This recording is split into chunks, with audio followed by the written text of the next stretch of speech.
In February of 1992, Joanna Cunningham was the pride of Chicago's South Side.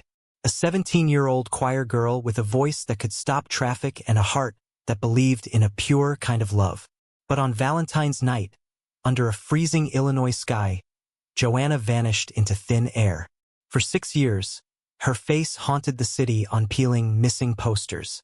For 6 years, the community tore itself apart, fueled by racial tension and accusations that destroyed innocent lives.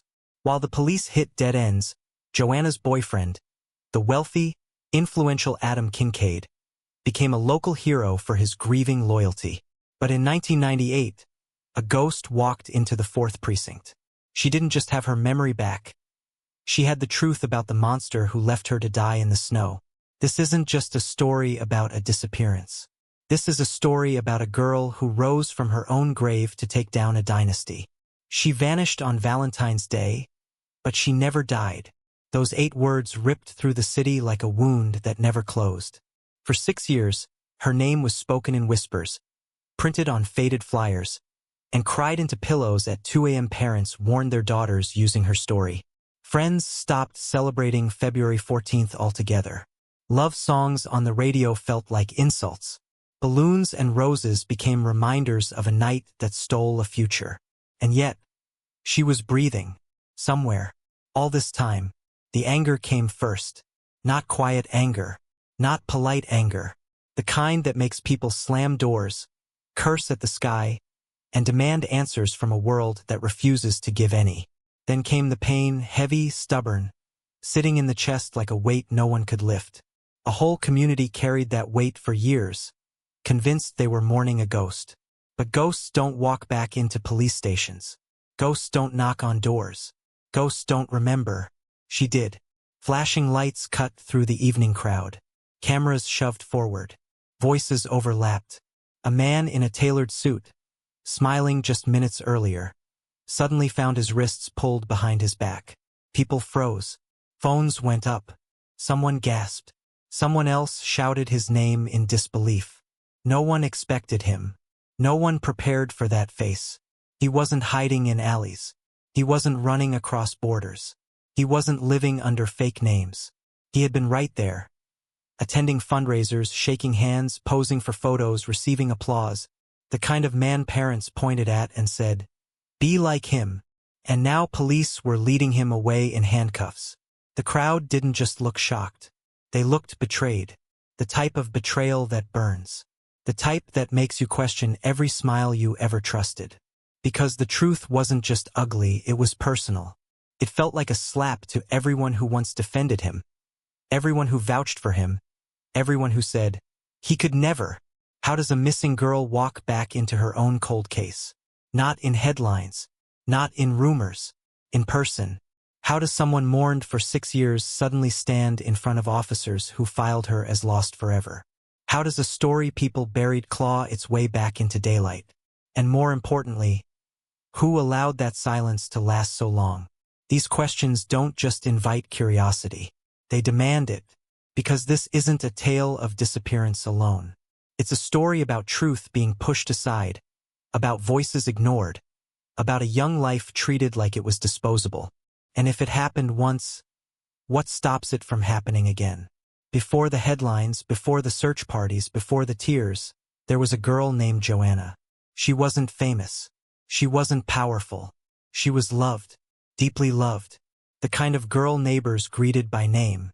The one teachers described as bright.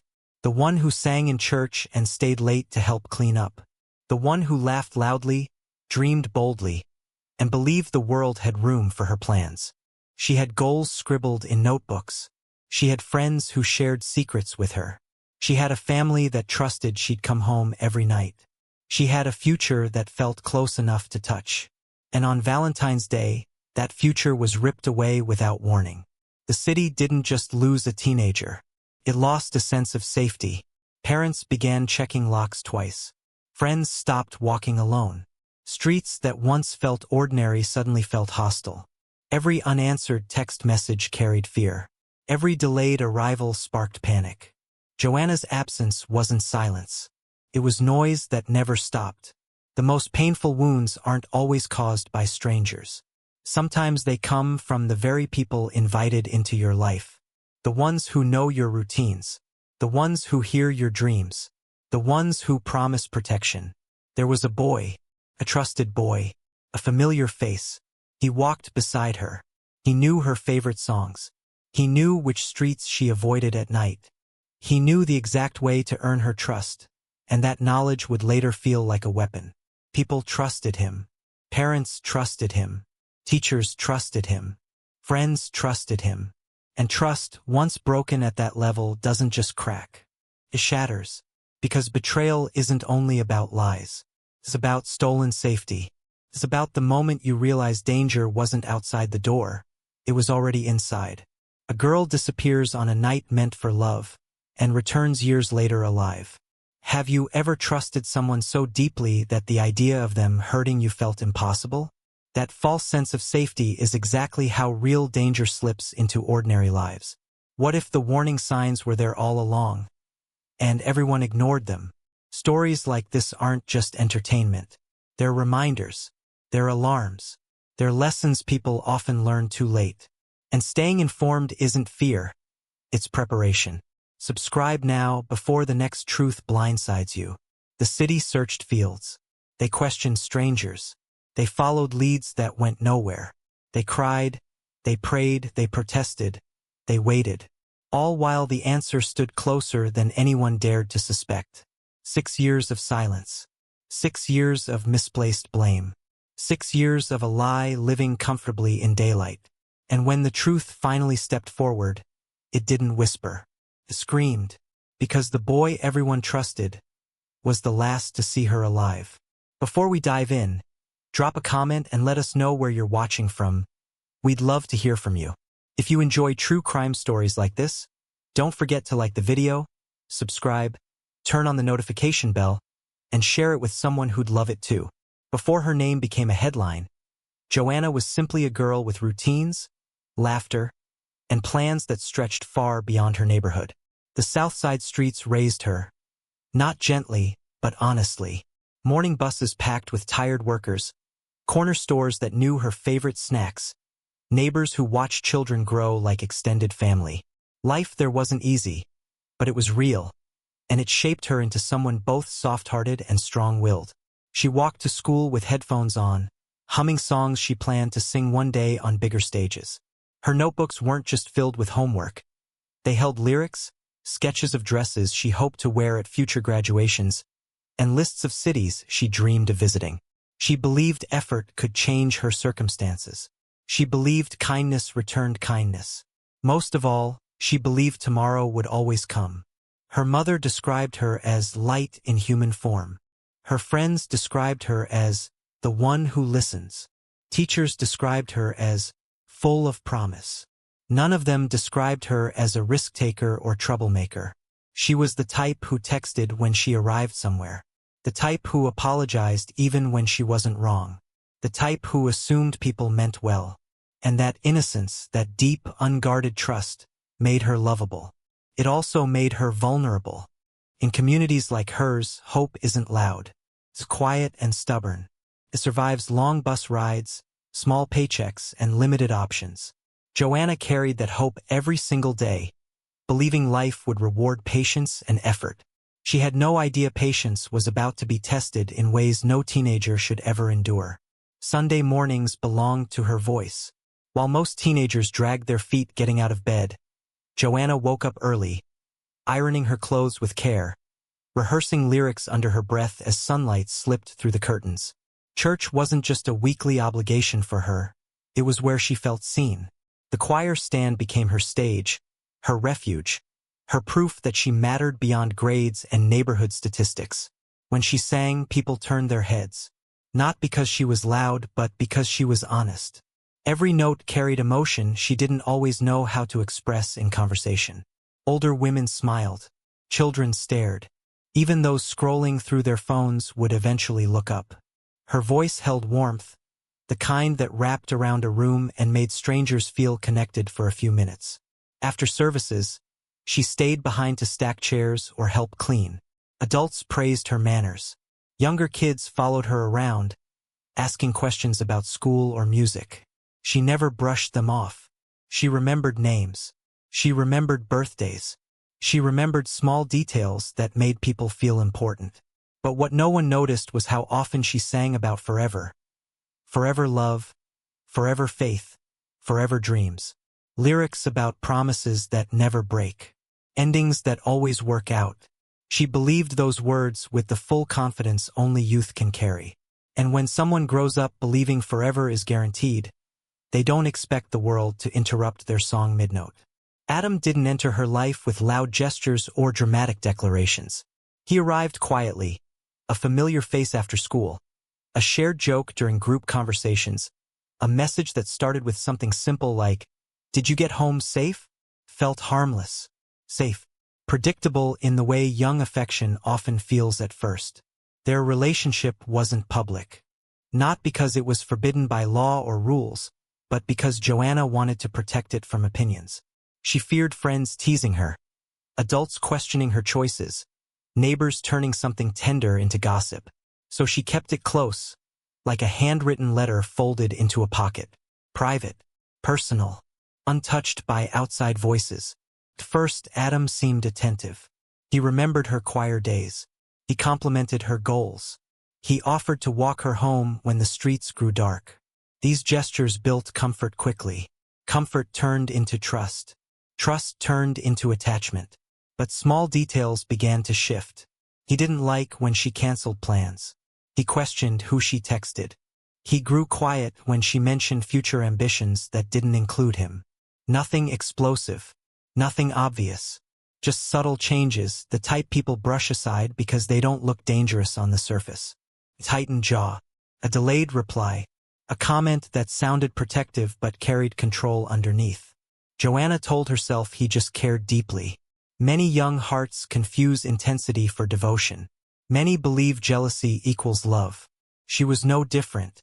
She believed secrecy kept the relationship safe. She never considered secrecy might also keep her isolated. The neighborhood carried unspoken lines everyone felt but rarely discussed. Different blocks, different expectations, different assumptions about who belonged where.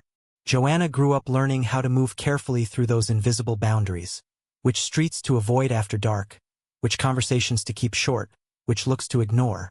It wasn't written in any handbook, yet everyone understood it.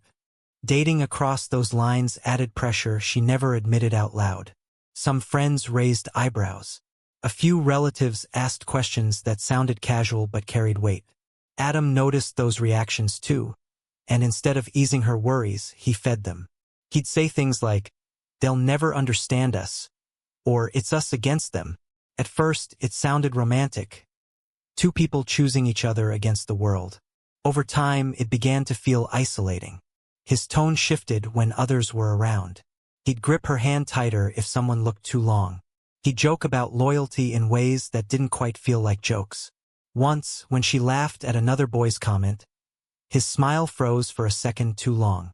Another time, he asked her to leave choir practice early just to prove she prioritized him. She brushed it off, telling herself relationships required compromise. But compromise slowly turned into permission. Permission turned into pressure. Pressure turned into silence. People around her sensed tension but couldn't label it. Nothing dramatic. Nothing loud. Just discomfort hiding in plain sight. The kind that slips through conversations because it doesn't scream. It whispers. And whispers are easy to ignore until they become warnings. Valentine's Day arrived dressed in red and white, hearts taped to classroom doors, candy wrappers scattered across desks, couples posting smiling photos before the afternoon even began. For most teenagers, it was a day of excitement. Small gifts, handwritten notes, harmless flirting. For Joanna, it felt like a quiet milestone. Not because she expected grand surprises, but because she believed the day represented reassurance. A confirmation that affection was real, that promises meant something. She spent the morning choosing her outfit twice, then a third time. Not out of vanity, out of nervous hope. Her phone buzzed with group chats and jokes from friends asking what her plans were. She replied vaguely, keeping her secret intact. A private smile crossed her face more than once that day, the kind people wear when they believe something meaningful is waiting after sunset. Outside, the weather carried a sharp chill, the kind that nips at fingertips and turns breath visible in the air. Street vendors sold roses near intersections. Couples walked closer than usual to keep warm. Music drifted from passing cars. Everything around her seemed to echo the same message. Tonight matters. She prepared a small gift. Nothing expensive, nothing dramatic. Just something thoughtful, wrapped carefully, edges folded with patience. To her, the value wasn't in price but intention. She believed gestures spoke louder than words. She believed effort showed sincerity. What she didn't know was that the night she was preparing for wasn't built on shared expectations. Two people can walk toward the same meeting point carrying completely different intentions. One carries hope, the other carries demands. And when those intentions collide, celebration can turn into confrontation faster than anyone expects. The location wasn't romantic. It wasn't a candlelit restaurant or a crowded movie theater filled with laughter. It was quiet, too quiet. An old storage building near a row of warehouses. A place people passed during the day without thinking twice and avoided at night without needing a reason. Adam said it was private. Said they wouldn't be interrupted. Said it was just for them. Joanna hesitated when she first read the message. Why there? But hesitation lost its voice when trust stepped in. She convinced herself it was temporary, just a short stop before they walked somewhere brighter. She told herself he simply wanted privacy away from gossiping eyes. Young love often confuses isolation with intimacy. The streets leading there grew emptier with each turn. Storefront lights faded behind her. The air felt colder, heavier, pressing against her lungs. She clutched the small wrapped gift in her hand, its ribbon brushing against her fingers like reassurance. Every few steps, she checked her phone. Not because she was lost, but because she wanted confirmation he was already there. He was leaning against the wall, hands in his pockets, expression unreadable from a distance. No flowers, no visible excitement, just stillness. When she approached, he offered a half-smile that didn't reach his eyes. She greeted him with warmth. He responded with a nod. Something felt off, but not alarming enough to turn around. Not yet. Discomfort rarely arrives with alarms. It arrives quietly, asking soft questions people often silence in their own minds.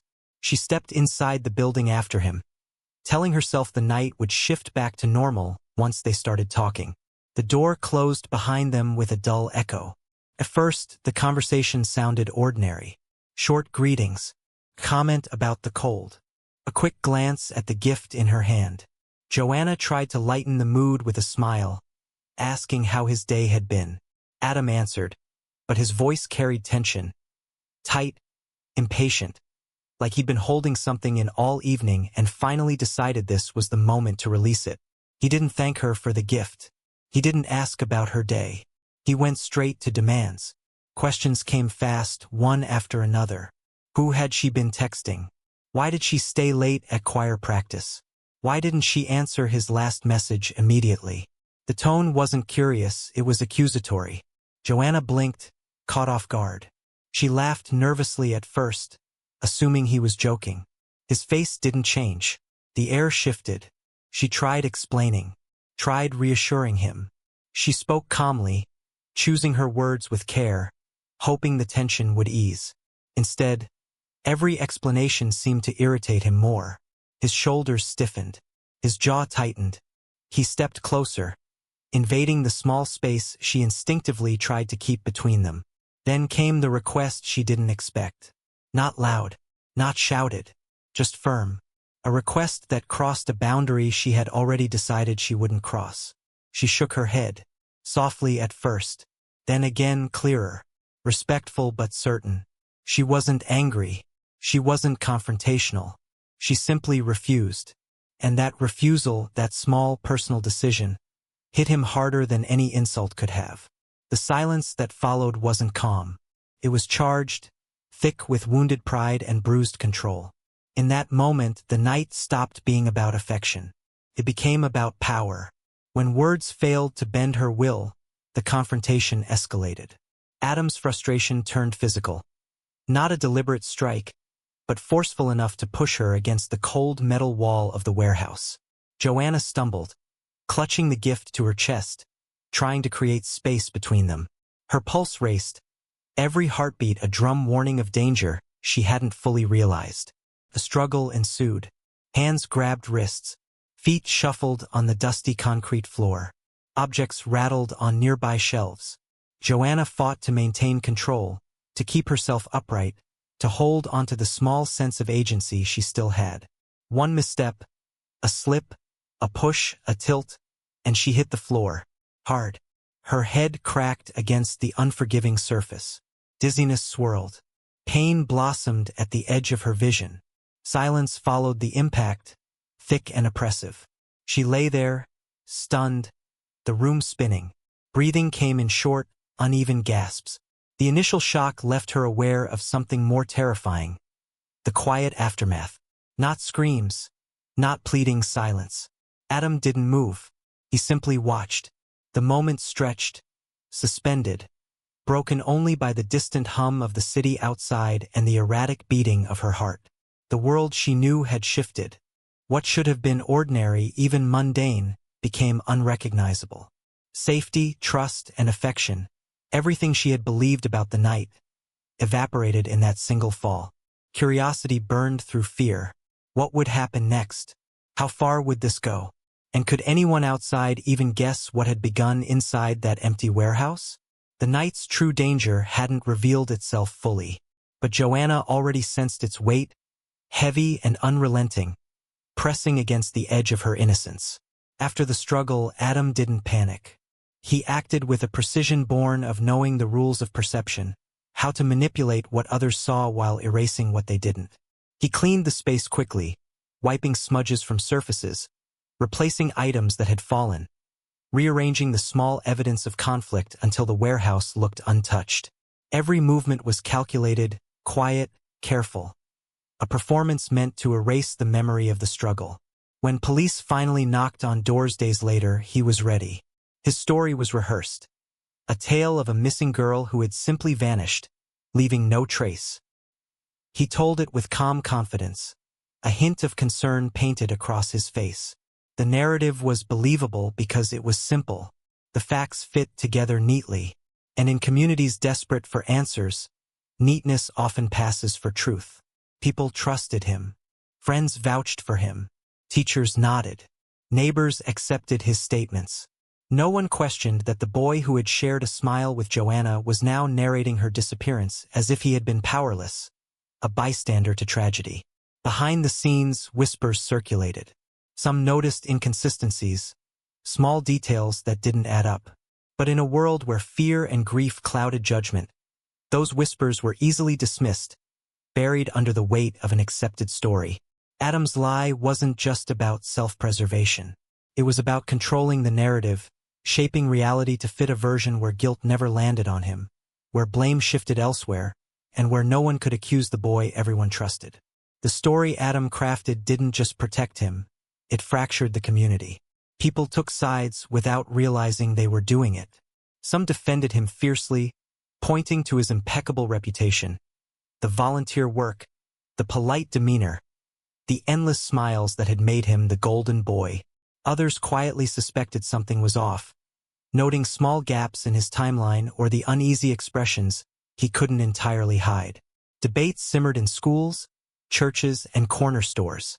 Friends of Joanna were questioned repeatedly, their words twisted, reinterpreted to fit the accepted narrative. Tension grew among peers. Whispers and side glances replaced laughter. Relationships that had been simple became complicated by suspicion. Even families that once exchanged greetings now paused, unsure where loyalties should lie. Trust fractured in ways that were invisible yet deeply felt. Church vigils attempted to bring the community together, but instead became stages for unspoken accusations. Hands clasped in prayer could not hide the quiet glances, the tight jaws, the lingering doubts. Everyone wanted answers, but the wrong people were being trusted, and the right voices went unheard. The community's focus shifted from finding Joanna to defending or doubting Adam. Reality blurred into two competing stories, one of innocence and devotion, and another of hidden danger. In that way, Adam's lie didn't just erase the truth. It planted confusion, seeded mistrust, and made the city itself a silent accomplice to the injustice that was quietly taking root. Adam's next step was a performance for the authorities. He gave a statement carefully constructed to appear honest, filled with plausible details, and devoid of any trace of guilt. Each word was chosen to shift responsibility, suggesting that Joanna's disappearance was a random misfortune, not the result of anything he had done. Investigators, seeing a clean, composed boy, accepted his narrative. His demeanor reinforced their assumptions. Meanwhile, systemic bias worked in his favor. The neighborhood, largely overlooked by law enforcement resources, provided a convenient backdrop for misdirection. Officers and officials unconsciously allowed stereotypes and preconceptions to shape their attention, focusing on possible street-level suspects while Adam remained untouched. Questions that might have exposed inconsistencies were brushed aside or left unasked. Authority figures nodded politely, taking his account at face value, unknowingly giving him the cover he needed. Friends of Joanna were summoned repeatedly. Innocent peers endured interrogation after interrogation. Each session subtly suggested they might be hiding something, planting seeds of doubt in their minds and among the community at large.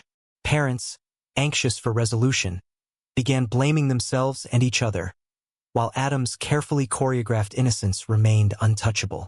In every meeting, in every note, in every conversation, Adam manipulated perception.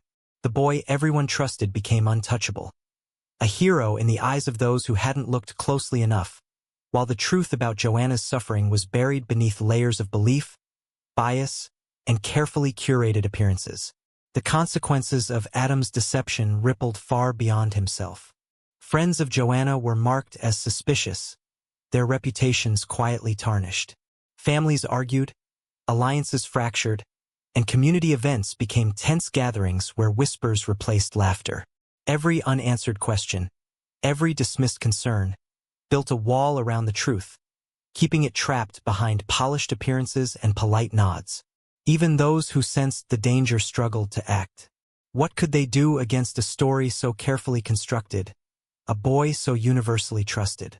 Every small sign of wrongdoing was rationalized or ignored, and with each passing day, doubt took root in the hearts of those who should have intervened. People who once might have stepped forward felt powerless or wrong to challenge the narrative. Amid the quiet tension, critical questions went unasked. Why had no one seen her after that night? How could he remain unscathed when others faced relentless scrutiny? What responsibility did those in authority carry when the evidence was hidden in plain sight? Questions like these lingered, gnawing at anyone willing to notice, yet never fully voiced for fear of confrontation. And the most important question of all, who would believe a girl who had vanished for 6 years if she returned to tell her story? The city learned a painful lesson. Appearances could be deceiving, trust could be weaponized, and innocence could be manipulated. Adam's perfect lie wasn't just a story. It was a trap, and everyone had fallen into it. Joanna awoke not to warmth, not to light, not to the familiar comfort of home. Instead, she was on cold, uneven ground. Snow had settled around her like a frozen blanket, icy crystals clinging to her hair and clothes. Each breath felt like fire in her lungs, sharp and shallow. Her body ached from the fall, from the struggle, from the disbelief that this had happened at all. She tried to stand, knees trembling under her weight. Her fingers scraped against the frozen concrete beneath the warehouse, seeking something to hold on to. Every movement was a battle. Every shiver a reminder that time was moving faster than her strength could keep pace. The streets outside were empty. The distant hum of the city felt detached, almost indifferent, as if life had continued without her. Panic threatened to overtake her, but Joanna forced herself to focus on small, manageable steps. Crawling toward a faint glow in the distance, toward the possibility that someone might notice, someone might care. With every inch she gained, hope flickered, fragile but persistent. The cold gnawed at her, but it could not erase the determination in her chest. Pain and fear coexisted with a stubborn drive to survive. And somewhere, beyond the shadows of the warehouses, the first signs of rescue were about to appear. Someone who would see her struggle and refuse to look away. The Eldridges had lived on the edge of the shipping yard for years, accustomed to the noises and rhythms of the industrial district. That night, their routine was interrupted by an unusual sound. A faint, uneven shuffle, almost imperceptible over the hum of the city. Curious and concerned, they followed it, their flashlights cutting through the darkness. What they found was a scene that none of them would forget. A young girl, barely conscious, lying in the snow. Her skin was pale, tinged with blue, her clothes soaked and frozen. The small, wrapped gift she had carried now lay abandoned beside her, dusted with frost. Instinct overrode hesitation. Without hesitation, they scooped her up, wrapping her in blankets and bringing her to their modest home. Inside, warmth replaced the cold. Water warmed her lips. Blankets softened the harshness of the floor. The Eldridges tended to her as best they could, checking her pulse, murmuring encouragement, holding her hand when the shivers became overwhelming. Every word was a tether, pulling her back from the edge of unconsciousness, connecting her to safety she hadn't felt in hours. In that quiet room, Joanna began the slow, fragile process of survival. Every breath she took was a victory. Every moment she remained conscious was proof that the body could endure more than the mind expected. And somewhere deep inside, beneath the fatigue and pain, a spark of hope remained, small, fragile, but unextinguishable. By the time paramedics arrived, Joanna was barely conscious. Her body shivered violently from hypothermia, lips blue, pulse irregular. Every movement was agony, every breath a struggle. The Eldridges stayed close, whispering reassurances, gripping her hand as if their presence alone could anchor her to life. At the hospital, doctors worked quickly, warming her body, stabilizing her vitals, and assessing injuries. Her head injury from the fall required immediate attention. A sharp swelling that clouded memory, erased hours, erased certainty. Nurses murmured instructions to each other, but Joanna's world was a fog of pain, of sounds too loud and too distant at once. As hours passed, fragments of memory began to emerge. Faces, voices, cold concrete, snow. Fear and confusion interlaced with fleeting recognition. She struggled to understand what had happened, where she had been, and why she had survived while so much had gone wrong. Every recollection carried anger, disbelief, and sorrow. Her trauma wasn't just physical. It was mental, emotional, and social. The knowledge that betrayal had come from someone she trusted added weight to every heartbeat. Doctors could mend her body, but the echoes of fear, the tremors of distrust, and the fractures in her sense of safety were harder to treat. And yet, even in those fragile, harrowing hours, she fought. Each shiver, each breath, each flicker of consciousness was a quiet defiance, a refusal to surrender. Survival had begun, but the journey was far from over. As Joanna slowly regained awareness, the first thing she noticed wasn't the sterile lights of the hospital or the antiseptic smell. It was the presence of care.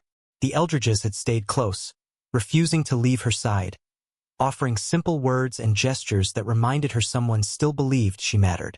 Their patience and attention became a lifeline, a bridge back from the edges of despair.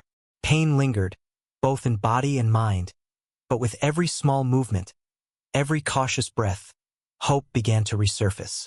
She realized that surviving wasn't just about enduring the night or the cold.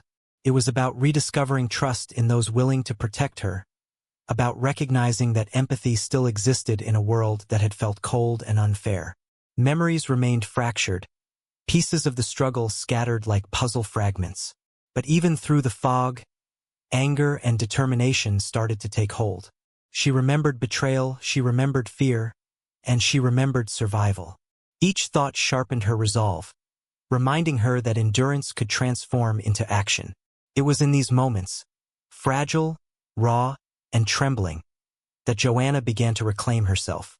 Every touch of warmth, every whispered encouragement, Every heartbeat that slowed the panic a little more reminded her that life was not finished. Hope, once nearly buried under snow and pain, now began to grow.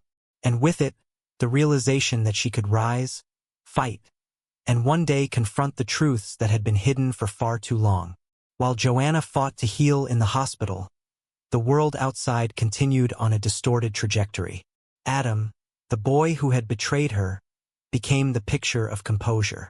Publicly, he was lauded for his concern during her disappearance, his calm demeanor, his polished appearances at community events. Fundraisers praised his supposed dedication. Neighbors smiled at the concerned young man who had endured tragedy with poise. No one questioned him. No one doubted him, at least not out loud. The perception of innocence became his shield, the applause his armor. Parents nodded approvingly, teachers echoed his commendations, and friends unconsciously reinforced the narrative. Every compliment, every handshake, every public smile deepened the illusion. Meanwhile, Joanna's absence went largely unquestioned beyond the initial search. The authorities moved on, filing her case away, labeling it cold, while the community settled into uneasy routines.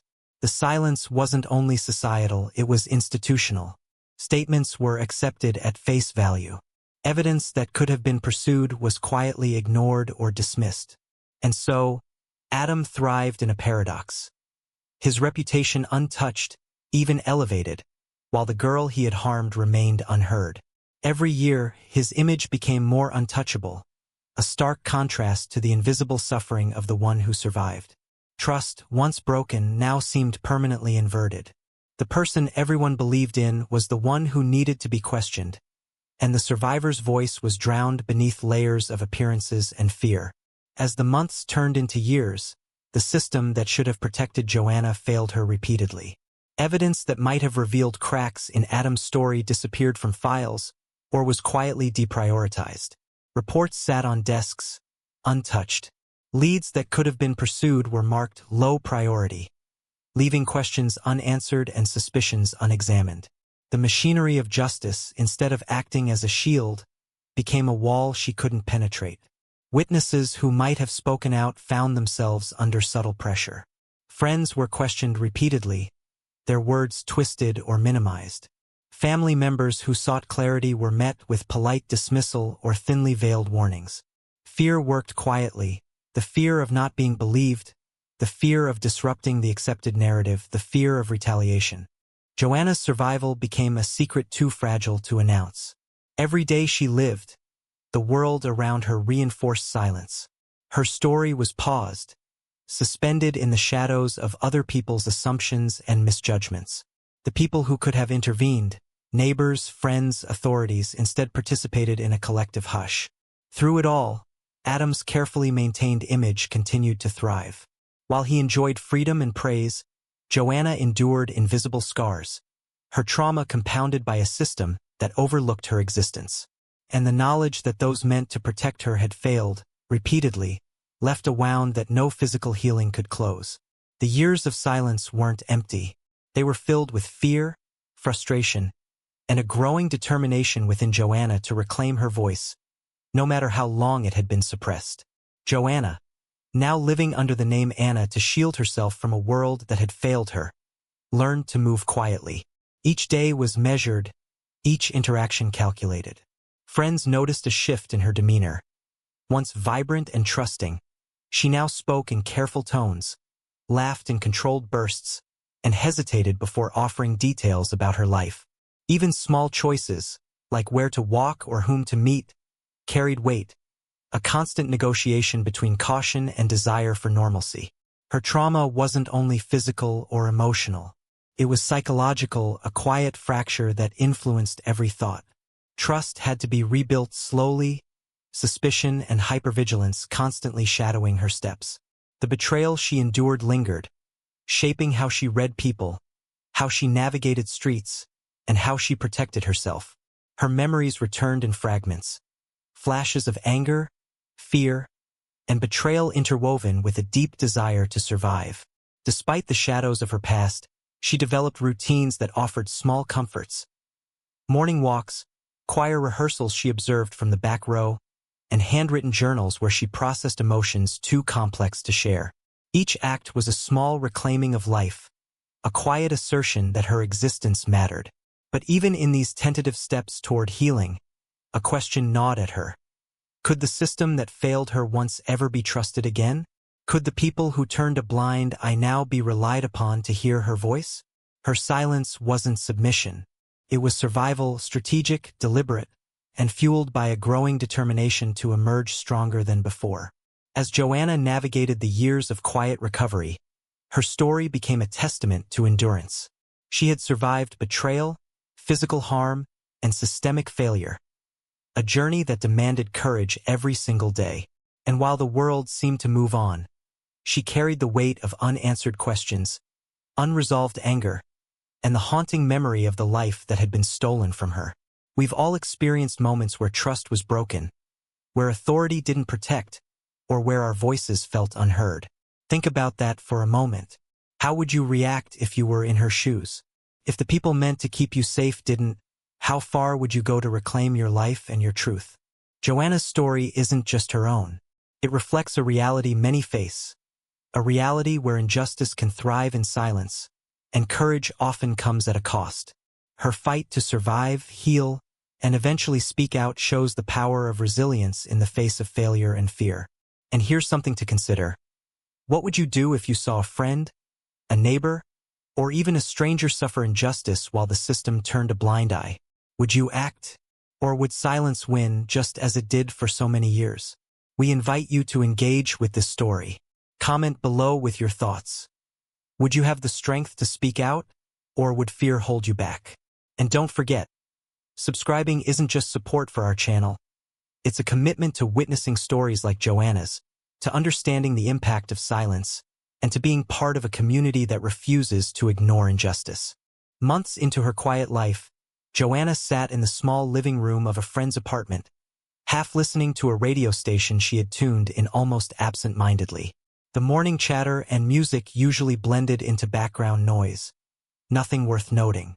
But then, a familiar melody began to play, a song she hadn't heard since the days before that fateful Valentine's night. At first, it was subtle. A fleeting memory flickered, a note here, a lyric there. Her chest tightened. She froze, gripping the edge of the couch, the song pulling her backward through time. Faces emerged, voices whispered, fragments of the warehouse, the struggle, the snow, and the cold rush of betrayal. Her pulse quickened as the memories pressed closer. Each chord struck deeper than the last, each lyric unlocking a detail she had buried beneath survival and careful silence. Sounds became images. Melodies became memories. The radio transformed into a bridge between who she had been and who she had survived to become. Joanna realized she was remembering more than events. She was recalling feelings. The panic, the isolation, the fear, the anger, and above all, the certainty that someone she trusted had turned against her. Pain and clarity intertwined, sharpening her awareness and reigniting a fire that had lain dormant. The song didn't just stir her memory. It demanded recognition, compelled her to confront the truth she had been forced to suppress for so long. The moment the song played, memories didn't come in order. They crashed in fragments, like shards of glass, sharp and disorienting. She remembered the cold biting her fingers, the metallic taste in her mouth, and the echo of her heartbeat pounding in the empty warehouse. The feel of rough concrete under her palms. The shiver of fear that had wrapped around her chest like a vice. Each flashback carried an emotional weight she hadn't allowed herself to feel fully before. Her mind pieced together sequences she had blocked out for survival. The steps leading to the warehouse, Adam's voice pressing demands, the struggle, the fall, the silence afterward. Sounds, smells, and textures came rushing back, overlaying themselves on the fragments she had clung to for years. Memory became a puzzle. Tiny details she had dismissed. A scuff mark on the floor, the faint hum of a distant machine, the feel of snow melting into her hair, now formed patterns she could not ignore. The realization hit with brutal clarity. She had survived, but the world she trusted had ignored her cries. With every recollection, Her anger and determination solidified. The girl who had been silent was reclaiming her narrative piece by piece. She understood what had happened, why it had been hidden, and who had orchestrated the lies.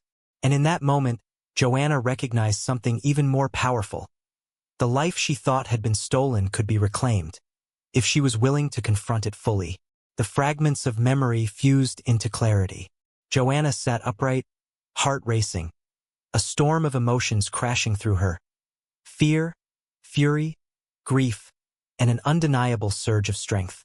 The girl who had survived the warehouse, the snow, and 6 years of silence was no longer someone anonymous or hidden. She remembered her name. She remembered her life before the betrayal. She remembered the promises broken, the trust shattered, and the innocence stolen. The realization struck her like lightning. She had been erased, replaced by a narrative crafted by Adam and a society too quick to believe appearances. And yet, she was alive. Her survival wasn't just physical. It was proof that truth could endure, even when buried under lies. A scream rose in her throat, not of panic but of release, a vocal acknowledgement of all she had endured. Tears fell as rage and relief intermingled. Every sensation, every flashback, every injustice she had endured surged forward, forcing her to confront it head-on. Finally, she whispered to herself, words heavy with the weight of years lost. "My name is Joanna, and he killed me." It was not just a statement. It was a reclamation, a warning, a challenge. The girl who had been hidden for years now stood fully in her own story, unafraid of the truths she had uncovered. Every memory, every scar, every heartbeat affirmed one thing. She was back. Joanna's awakening wasn't just personal. It was a moment that called for awareness, reflection, and action. For years, she had been silenced, overlooked, and underestimated. Her survival carried a lesson that resonates far beyond one individual story. Injustice can persist in quiet spaces, and truth often waits for the courage to emerge. Think for a moment. Have you ever witnessed someone being ignored, dismissed, or harmed, and felt powerless to act? How would you respond if a life depended on noticing the signs others refused to see? Joanna's experience challenges us to confront the uncomfortable reality. Staying silent is easier, but it allows harm to continue. Now, more than ever, her story asks us to engage, to reflect, and to participate. Comment below, how would you have acted in her situation, or in the situation of someone you care about? Share your thoughts, your feelings, your fears. Conversations like these can awaken awareness in our communities, making the invisible visible. And don't forget, subscribing isn't just support for this channel. It's a commitment to bearing witness to stories of survival and injustice, and a way to stay informed about the truths others might try to hide. By clicking the notification bell, you ensure that these narratives reach more people, building understanding and vigilance that can make a real difference. Joanna reclaimed her memory, her identity, and her story. Now, it's up to all of us to listen, engage, and never let silence dominate again. Joanna walked into the station carrying herself with quiet resolve. The fluorescent lights reflected off the tiled floor, a stark contrast to the warmth she had felt with the Eldridges or the fragile comfort of her quiet life. Officers glanced up, papers shuffled, and a low murmur filled the room. The sudden presence of a girl who had been missing for 6 years commanded attention without a single word. Her return wasn't just physical. It was symbolic. Joanna, who had been silenced, dismissed, and nearly erased, now carried the authority of truth. Each step toward the front desk was measured, deliberate, and unafraid. She held copies of old reports, notes she had compiled, and fragments of memory reconstructed over months. Tangible evidence of her survival and of the lies that had kept her absence in place. Detectives exchanged glances, some stunned, others wary. The cold case file, once a lifeless stack of papers, now had a living voice attached to it. For years, investigators had assumed the missing girl's story ended in tragedy. Now, reality challenged that assumption, and the questions that had long gone unanswered began to surface. As Joanna spoke, officers leaned in. Her voice, steady and commanding, carried the weight of truth. Names, dates, locations, all emerged with clarity. The quiet girl, the survivor, was reclaiming control, and the room felt the gravity of what it meant. A cold case now had a witness who had lived through it, and nothing could dismiss her account. Once the police confirmed her identity, the news moved faster than anyone could contain. Media crews arrived within hours, phones lit up with messages from journalists, and the story spread through the city like wildfire. Headlines screamed of the miraculous survival, of a girl who had vanished 6 years ago only to return, alive and determined. Inside the station, Joanna watched as detectives and reporters examined the files she had brought. Every overlooked lead, every suppressed statement, every gap in the original investigation suddenly became critical. The cold case, once a dusty folder forgotten in a cabinet, now demanded attention. Each detail she revealed forced a recalibration of the narrative the community had accepted for years. For the public, shock and disbelief collided. Questions poured in. How could she survive all this time? Why had no one noticed inconsistencies before? Who had allowed the lies to persist? Social media lit up with debates, support, and outrage. People who had assumed the story ended in tragedy now had to confront an entirely new reality. And Adam, the boy everyone trusted, felt the first tremors of exposure. His polished image, once untouchable, faced scrutiny in every news report, every live broadcast, every whispered conversation. Joanna's return didn't just reopen a file. It shattered the carefully constructed illusion that had protected him for so long. The stage was set for confrontation. Truth, long buried, now demanded a reckoning. As the media frenzy escalated, Adam's circle swung into action.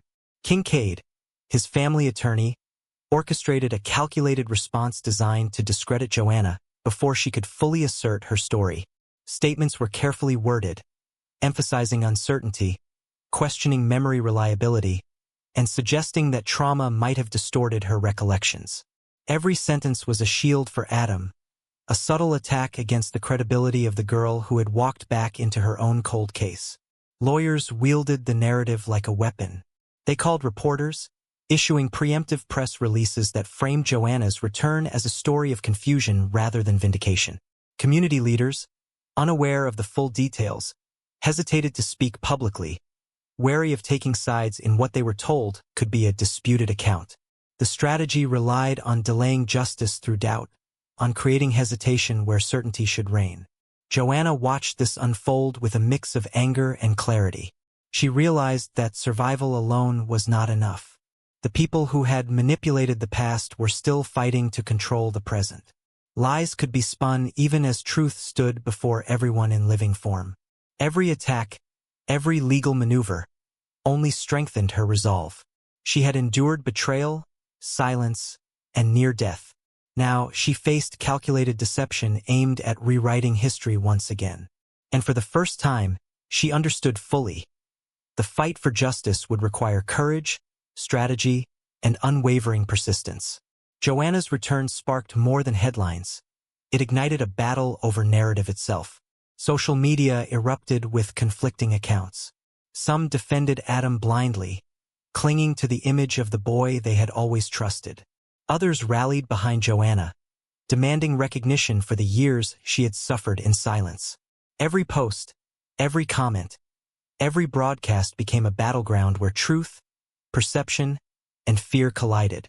In the midst of the chaos, Joanna's own voice became her weapon. Each interview, each statement, each carefully chosen word asserted her presence and demanded accountability.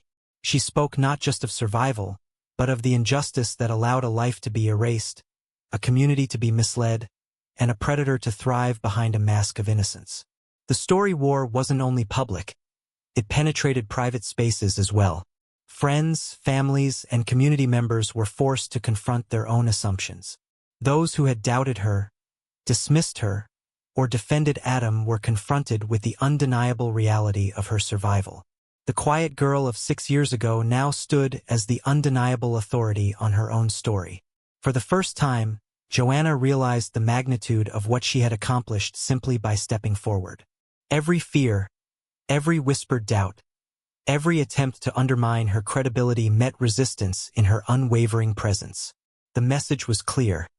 She had survived, she had remembered, and she would not be silenced again.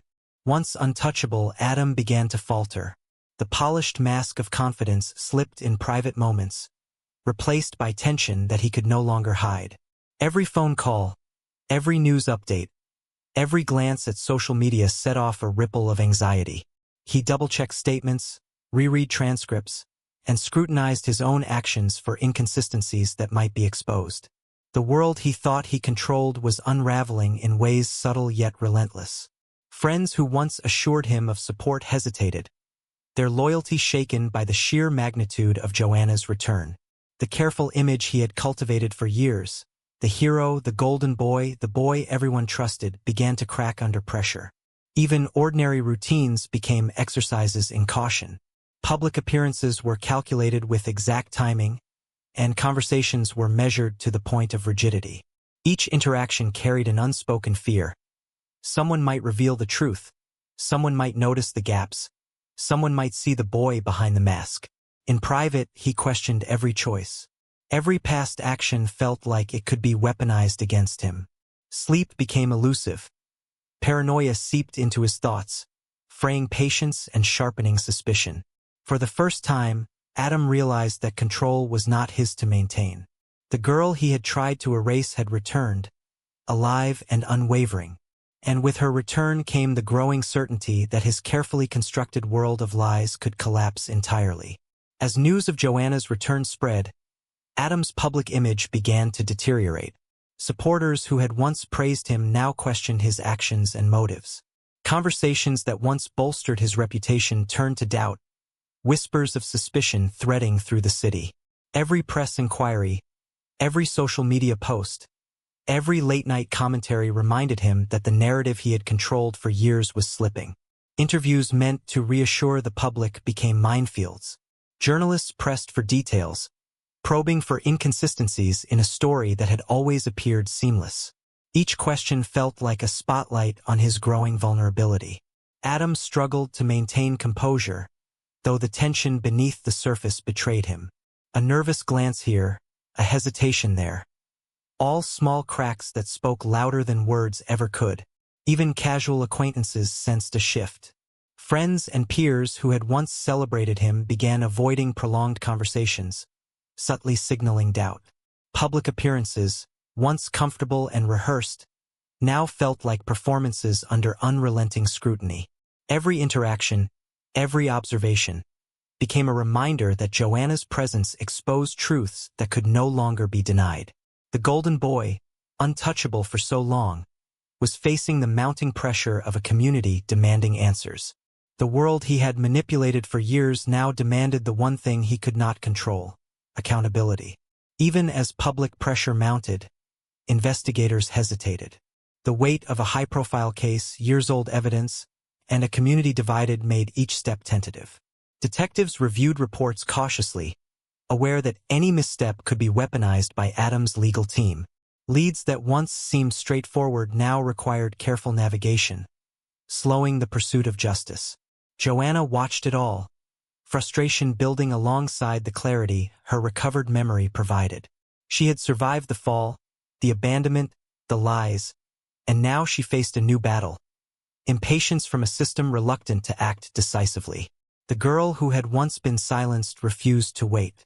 She understood that time favored those who had built their lives on deception. Her decision was firm. She would not allow hesitation to stall accountability. Every meeting with detectives, every statement she provided, and every public appearance was deliberate, a declaration that she would not be ignored. Joanna's courage became a driving force, reminding authorities that the story's truth could not be buried beneath fear or uncertainty. She reached a point where silence was no longer an option. Each day she delayed, Adam's control grew stronger, but every day she spoke, visibility and pressure increased. The message was clear. The girl who had walked into her own cold case would fight for it, and no hesitation, doubt, or manipulation would stop her from reclaiming justice.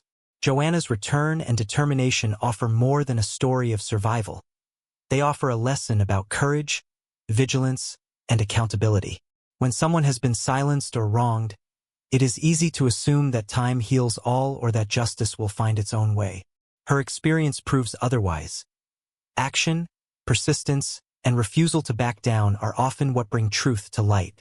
Ask yourself, if you were in her shoes, would you have the strength to confront those who betrayed you, to speak even when doubt and opposition surround you? Could you withstand public scrutiny, legal maneuvering, and the whispers of a community unsure whom to trust? Your engagement matters. Share your thoughts in the comments. How would you respond if someone you trusted caused harm, and the system seemed to fail you?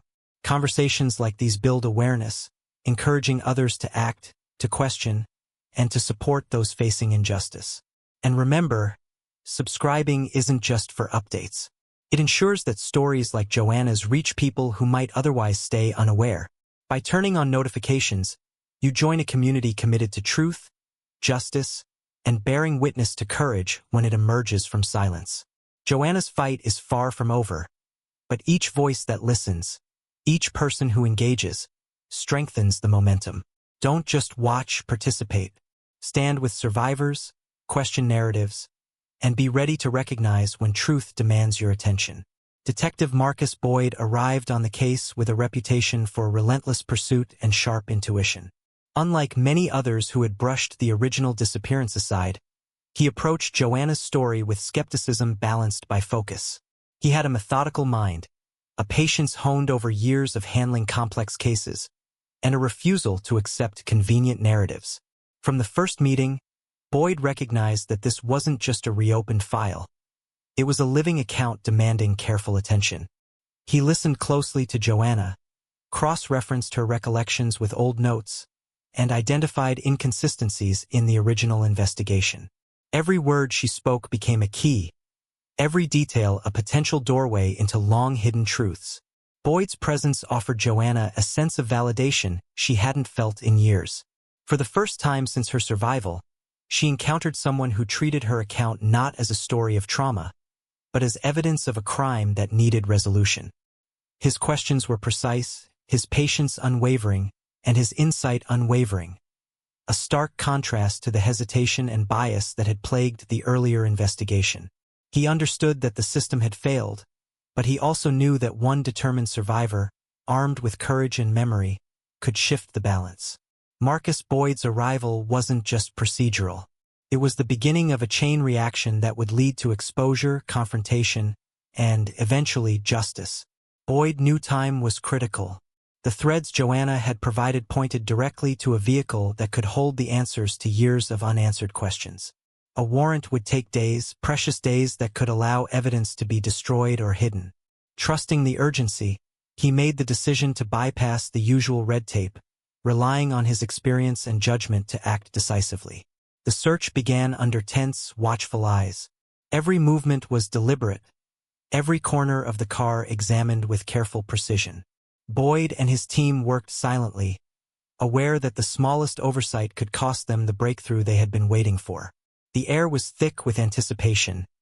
Years of injustice seemed poised on a knife's edge. Joanna stood nearby, heart pounding. Every second stretched, memories and fear intertwining, as she wondered if the proof of Adam's deception would finally emerge.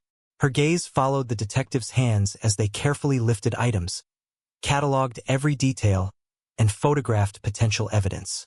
And then, amidst the ordinary clutter of a vehicle, something caught Boyd's eye, an object out of place, a small yet undeniable link to Joanna's story. The tension in the room ratcheted higher. What had been missing for 6 years was now within reach, and the moment of revelation, the smoking gun, was imminent.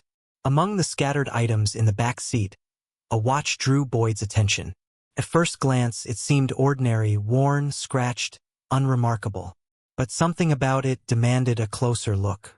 He picked it up carefully, turning it over in his hands, noting its weight and detail.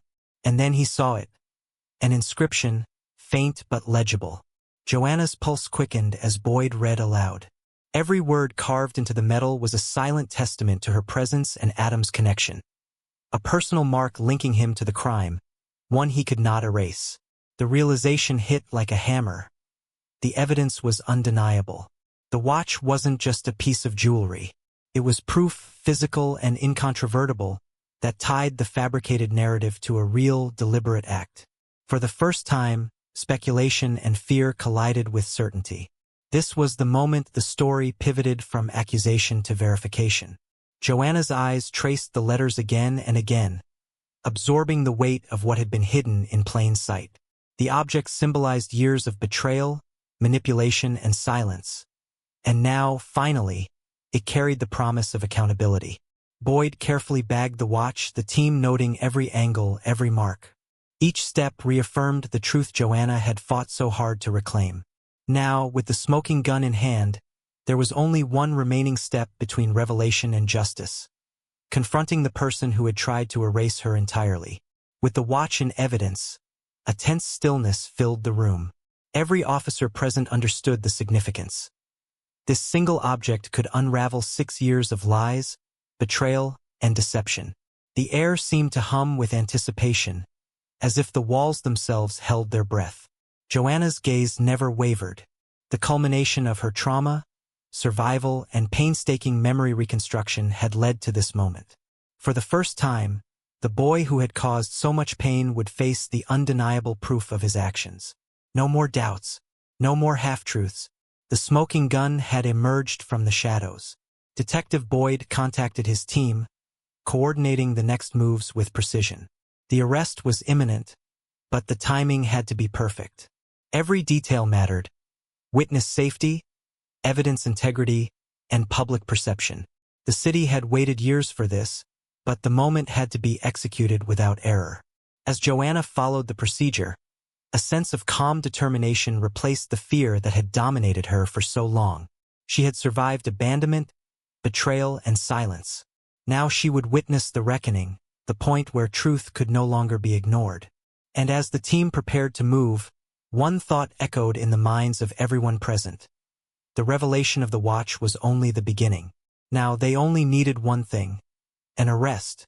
The evening had started as a glamorous fundraiser, filled with champagne flutes, polite conversation, and the laughter of a community unaware of the storm about to descend.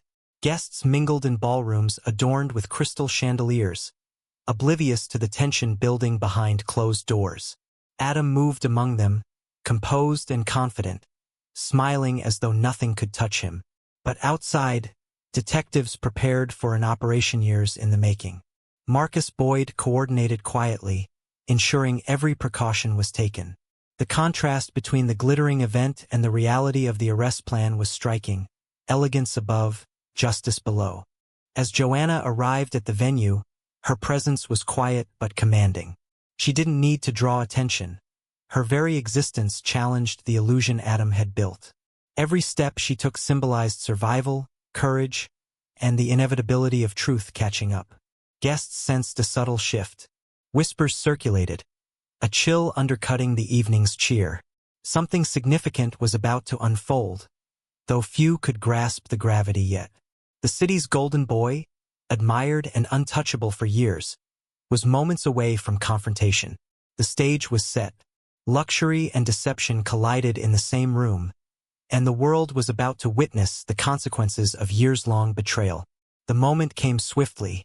Detectives approached Adam as he laughed with well-dressed acquaintances, the carefree mask slipping just enough to reveal the tension beneath. With calm authority, Marcus Boyd announced the arrest. Cameras flashed, guests gasped, and conversations froze mid-sentence. The golden boy, the image of perfection, was handcuffed before the entire community. Reporters swarmed, capturing every detail. Adam's disbelief, the careful precision of the detectives, and Joanna's composed yet powerful presence. The public reaction was instantaneous. Social media lit up with live streams, tweets, and speculation. The city's disbelief collided with long-suppressed outrage. The boy everyone trusted had been hiding the truth all along. Inside the ballroom, shock rippled through the crowd. Friends and colleagues tried to reconcile the charming persona they had known with the revelations unfolding before them. Panic, confusion, and a sense of betrayal filled the room as cameras chronicled the arrest for the world to witness. For Joanna, it was more than a spectacle. It was justice manifested. Every day of silence, every year of fear, and every moment of strategic observation led to this public reckoning. The arrest wasn't just an event. It was the validation of survival and the collapse of a carefully constructed lie. The community, once silent, now had a front-row seat to the long-awaited consequences. The golden boy had finally fallen. As Adam was led away, his father's reaction was immediate and explosive. A man accustomed to control, influence, and public admiration, he faltered in front of everyone. Words of denial, anger, and disbelief spilled from his mouth. His carefully maintained composure shattered. Years of political power, social maneuvering, and whispered reassurances could not contain the chaos of reality pressing against him. Meanwhile, the Eldridges, who had discovered Joanna after her harrowing survival, stood in quiet vindication. Their unwavering support, moral clarity, and patience had finally been validated. They had believed her story when many doubted, had offered refuge when the system failed, and now witnessed justice unfold in real time. Relief, pride, and vindication mingled across their faces, a silent testament to the perseverance of truth over silence. For the community, the father's meltdown was both shocking and illuminating. The very figure who had reinforced Adam's golden boy image was now undone by his own son's exposure. Public perception shifted dramatically, as spectators realized how deeply deception had been embedded into the narrative they once trusted. In that ballroom, under the gaze of cameras, socialites, and reporters, the consequences of lies, silence, and betrayal crystallized. The Eldridges' quiet courage stood in stark contrast to the chaos of the family that had tried to conceal the truth. Justice, long delayed, had finally arrived. The arrest reverberated beyond the ballroom, rippling through the city like a shockwave. News outlets, social media, and community forums buzzed with disbelief, anger, and relief. Neighbors, friends, and those who had followed Joanna's disappearance felt a mixture of vindication and outrage. 6 years of unanswered questions and buried truths suddenly given life through action. Families who had quietly mourned or questioned the justice system now had clarity. Conversations ignited about accountability, trust, and the courage required to confront deception. The story of a girl who returned from silence and darkness inspired more than just attention. It sparked reflection, awareness, and dialogue. Joanna herself felt a profound, if quiet, relief. Every insult, doubt, and hesitation she had endured now stood against her resilience. She witnessed the community she had once feared would forget her, instead rally around the undeniable reality of her survival. The Eldridges, advocates, and supporters shared in her triumph, their patience and belief finally rewarded. And here's a moment to reflect for you watching. Do you understand the power of vigilance and speaking out? Could silence in your own community allow injustice to persist? Comment below with your thoughts. Share how you would respond if faced with betrayal or wrongdoing. Don't forget to like, subscribe, and turn on the notification bell. This story isn't just entertainment. It's a reminder that awareness and engagement can protect lives. Your action matters, and staying informed is part of standing against injustice. The courtroom was tense, every seat filled with people eager to witness the long-awaited confrontation. Cameras flashed, notes were taken, and murmurs rippled through the spectators as Joanna stepped forward. She wasn't the frightened girl who had been abandoned years ago. She was resolute, composed, and unyielding. When her testimony began, the room fell silent. She recounted events with clarity, recounting moments of betrayal, survival, and pain. Each word carried weight, forcing listeners to confront a truth that had been obscured for far too long. Memories she had pieced together, from the warehouse, the snow, the struggle, and Adam's deception, were laid bare. The judges and jurors listened intently, absorbing the magnitude of a story that had survived manipulation, legal obfuscation, and silence. Adam's attempts to cast doubt faltered under the precision of Joanna's account. Every question, every cross-examination, highlighted the gap between the reality she endured and the fabricated narrative he had relied upon. The courtroom became more than a stage for legal proceedings. It became a reckoning. For the public, it was undeniable. Joanna had survived not only the physical dangers, but the systemic failures meant to keep her voiceless. Each detail of her testimony forced a shift in perception, a recognition that truth could not remain hidden when it was wielded with courage. By the end of the day, one fact stood clear. Joanna's voice was no longer silenced, and justice was closer than it had ever been. The sentencing day carried an intensity that the city could almost feel. Adam, once untouchable, sat rigid as the judge delivered the verdict. Guilty. Years of manipulation, deceit, and violence culminated in that single word. The weight of justice pressed down, as if the system had finally corrected the imbalance that had allowed silence to reign for so long. In the courtroom, the reactions were electric. Joanna exhaled a breath she didn't realize she had been holding. Years of fear, anger, and uncertainty were met with resolution. The truth had prevailed, and the consequences were now tangible, visible, and unavoidable. Outside the courtroom, conversations shifted to the systemic failures that had allowed Adam to evade accountability for so long. Police corruption, overlooked evidence, and intimidation of witnesses came under scrutiny, igniting citywide debates. The case became a catalyst for reform, as the community demanded transparency, accountability, and vigilance against future injustices. For Joanna, the verdict was more than legal closure. It was a validation of survival, memory, and persistence. It symbolized the collapse of lies and the power of resilience in the face of betrayal. Every manipulated report, suppressed statement, and act of cowardice by those who should have protected her was now exposed under the harsh light of accountability. The city witnessed a rare convergence. Justice served, systemic flaws revealed, and a survivor finally standing unbroken. Adam's downfall was undeniable, but the greater lesson lay in the courage and perseverance that brought it to fruition. The aftermath of the trial brought both relief and reflection. For the Southside community, the events had been traumatic yet transformative. Neighbors, families, and friends who had felt powerless or silenced now began conversations about protection, vigilance, and support. The collective grief, fear, and anger slowly shifted into solidarity, as people realized that action, awareness, and accountability could affect real change. Central to this healing was the Eldridge Center, founded by the family who had discovered Joanna and provided refuge after her ordeal. The center became a sanctuary for survivors, a hub for advocacy, and a space for education about the dangers of silence, manipulation, and systemic failure. Programs were designed to equip communities with tools to protect vulnerable members, encourage reporting, and support those confronting trauma. Joanna's involvement transformed the center into more than a symbolic gesture. She shared her story directly with visitors, engaging in workshops, and speaking publicly about survival, courage, and justice. Her presence reminded everyone that resilience could convert fear into action, trauma into advocacy, and personal suffering into a catalyst for collective change. Through counseling programs, community outreach, and survivor-led initiatives, the Eldridge Center became a living testament to the power of compassion combined with determination.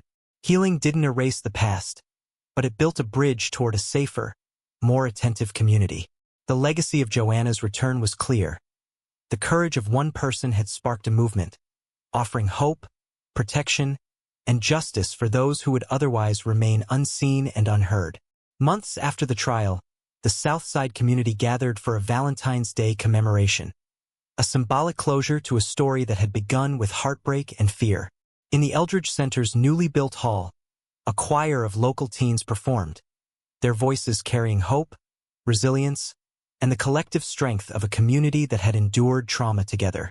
Joanna stood among them, not as a victim, but as a symbol of survival and triumph. The melodies rose, weaving through the hall, echoing the struggle and healing of countless lives touched by her journey. Each note seemed to reclaim the love, innocence, and trust that had once been stolen. Families, neighbors, and survivors shared glances, some with tears, some with quiet smiles. Conversations were lighter, laughter warmer, and the sense of unity palpable. The center had become a place where stories could be heard, emotions expressed, and lessons learned. A living legacy of courage in the face of cruelty. Joanna reflected quietly. The events of the past years settled into perspective. Survival had not only exposed lies but had illuminated the power of truth, memory, and action. What had begun as a Valentine's Day nightmare had transformed into a narrative of accountability, community, and hope. Her voice rose, softly joining the choir. The girl who had once vanished now stood fully in her own life. The final lesson was clear and universal. Survival exposes lies, confronts betrayal, and inspires change.